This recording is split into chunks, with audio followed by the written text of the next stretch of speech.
Konštruktor Taretex sa zaoberá vývojom a výrobou strojných zariadení na výrobu pneumatík. Naša história siaha do 50. rokov minulého storočia a výrobe strojov pre pneumatikársky priemysel sa venujeme posledných 30 rokov. Za toto obdobie sme sa postupne prepracovali medzi top dodávateľov na trhu a naše zariadenia využívajú viacerí poprední výrobcovia pneumatík v závodoch po celom svete. Sme veľkými fanúšikmi moderných technológií, vlastný vývoj je základom našich doterajších úspechov. Prvotná myšlienka projektu digitálneho dvojčaťa vznikala z zadaní zákazníka. Bola to súčasť dodávky technologickej linky pre výrobu behúňu pneumatík, pričom pre nás ako aj zákazníka to bola premiéra. Cieľom bolo otestovanie kompletnej funkcionality zariadenia a zaškolenie obsluhy či údržby ešte pred samotnou inštaláciou linky, nakoľko taká inštalácia môže trvať aj 5 mesiacov. Digitálne dvojča sa dá realizovať rôznymi možnosťami a do rôznych úrovní. V našom prípade sa jednalo o vcelku náročné zadanie, a to o ovládanie 3D modelu linky z hlavného či iných operátorských panelov, ako aj zo SCADA vizualizácie. K riešeniu sme museli pristúpiť komplexne, a to od vytvorenia 3D modelu a definovania jeho kinematiky cez umiestnenie potrebnej senzoriky, aktuátorov až po tvorbu softvéru a vizualizácie.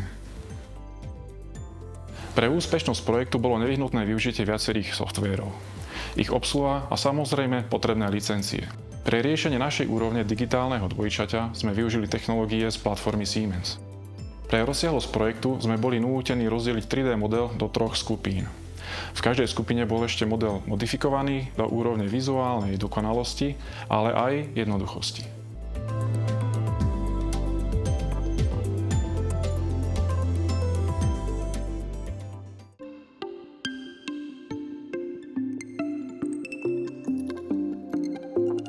Digitálne dvojča má význam najmä v tom, že PLC programátor nemusí čakať na postavenie fyzického stroja, aby mohol vytvoriť PLC program a urobiť základné odladenie sekvencií a má viac času na samotnú tvorbu programu. Robí ho v pohodlí svojej kancelárie, nie u zákazníka, minimalizuje sa riziko poškodenia stroja pri spúšťaní a doľaďovaní programu a častokrát sa odhalia aj chyby mechanickej konštrukcie. Vtedy je ich oprava väčšinou výrazne lacnejšia, ako keď sa odhalia až pri stavbe alebo dokonca pri spúšťaní stroja. Tento proces je veľmi jednoduchý. V zásade iba prepojíme 3D model stroja, ktorý vytvorí konštrukcia s PLC programom. Ak to mám popísať trochu detailnejšie, tak na 3D dátach vytvoríme kinematiku, k nej pridáme signály, ktorými budeme riadiť stroj a ktoré chceme posielať do PLC a tieto signály prepojíme s PLC riadením. Takto vytvorené digitálne dvojča potom vizualizuje činnosť PLC programu a vidíme, ako sa bude správať reálny stroj. Okrem odľaďovania samotného programu sa dá použiť aj na školenie obsluhy. Nakoľko sa jednalo o našu prvú realizáciu digitálneho dvojčaťa celej linky, naviac pomerne krátkom čase, uvítali sme spoluprácu so SOVA Digital. Ich podpora a skúsenosti s použitými softvérovými nástrojmi sa nakoniec ukázali ako veľmi prospešné pre zvládnutie projektu. Pozitívne hodnotím aj ich vysoko profesionálny prístup. Projekt sme zákazníkovi odovzdali v stanovenom čase. Spoločne sme otestovali kompletnú funkcionalitu linky. V predstihu odstránili viacero drobných kolízií a nedostatkov.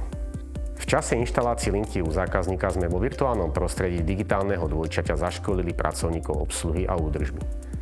Investícia do digitálneho dvojčaťa sa zákazníkovi vrátila vo forme niekoľko týždňového skrátenia etapy oživenia a nábehu linky do prevádzky. Na Slovensku je táto technológia stále nová a firmy k tomu pristupujú zatiaľ opatrne. Ako keby vyčkávali, ako sa táto technológia uplatní v praxi. Na druhej strane nie je to nič prekvapivé. Takýto prístup sme zažívali aj pri zavádzaní 3D technológie do práce konštruktéra alebo pri zavádzaní PDM, PLM riešení.